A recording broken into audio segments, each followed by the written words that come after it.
नमस्कार। Avascular necrosis of hip joint की same series में हम लोग बात करेंगे आज कि हड्डी के जो ये कहा जाता है कि एवास्कुलर नेक्रोसिस का आपका ये ग्रेड है, आपका वो ग्रेड है और इस ग्रेड में ऐसा और उस ग्रेड में वैसा।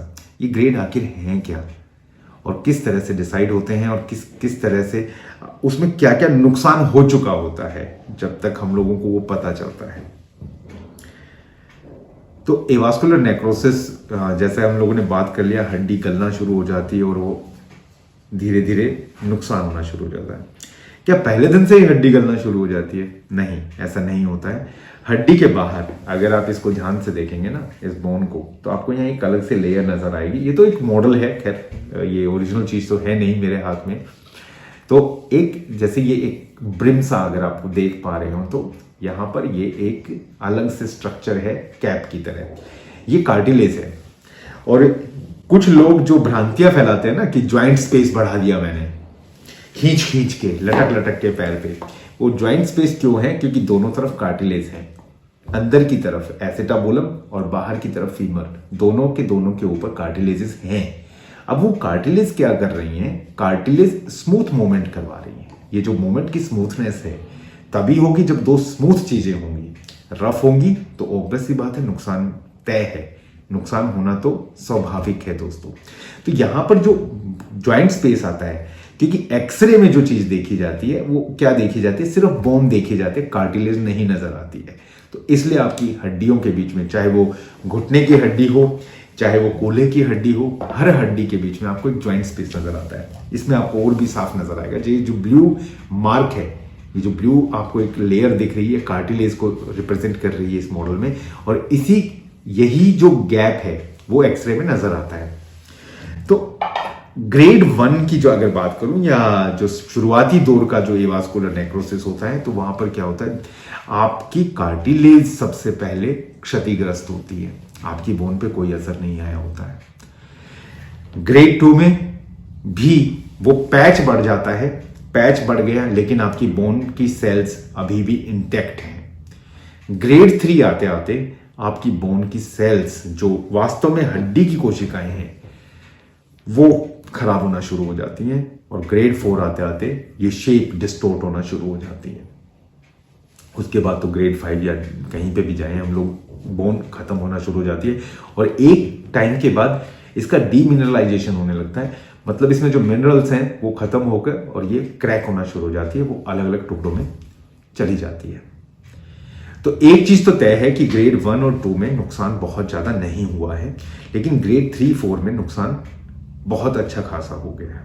और 5 जाते जाते तो वो सर्जरी के अलावा केस नहीं किया जा सकेगा, ये आप आश्वस्त रहिए। अगर आपको कोई कह रहा है कि ग्रेड 5 है, हाँ ये चीज हो सकती है कि आपके एमआरआई की या जो भी फाइंडिंग्स है, रेडियोलॉजिकल फाइंडिंग्स, उसमें ग्रेड 3 को ग्रेड 5 लिख दिया हो, तो मैं उसके बारे में तो नहीं कह सकता हूं।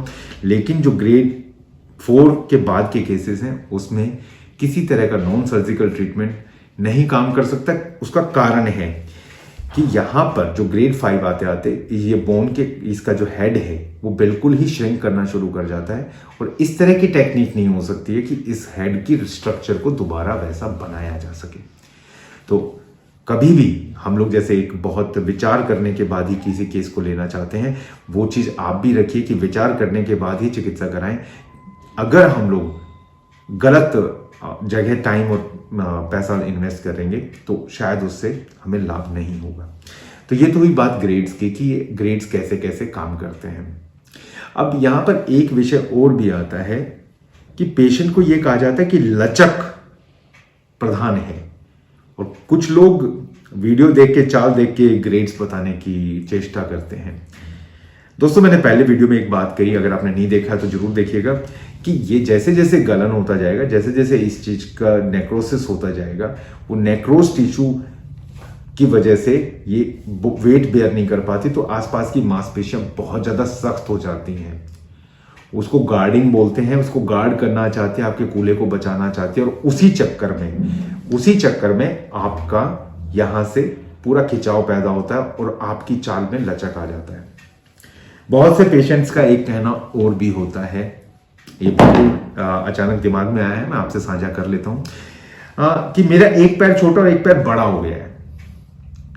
ऐसा कैसे हो गया? अब इस इतनी सी चीज के गलने से आपका पैर तो mm में या सेंटीमीटर में या इंच में कम ज्यादा नहीं हो सकता है। तो हुआ क्या है आखिर?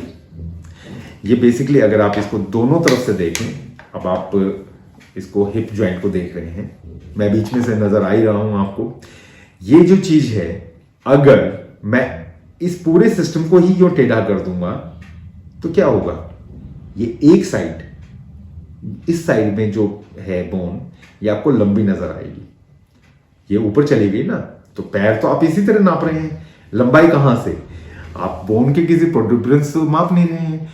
तो जो पैर का लंबा या छोटा होना है, जब हम मांसपेशियों के खिंचाव की वजह से टेढ़े होके चलते हैं, और टेढ़े होके क्यों चलते हैं? स्वाभाविक है, हमें ये लगता है कि इस वजन ज्वाइंट पे जितना कम वजन डालेंगे उतना ये ठीक रहेगा, और इसी के चलते हम लोग बहुत सावधानी बरतने के चक्कर में अपनी स्पाइन के एक्सेस को भी खराब कर लेते हैं।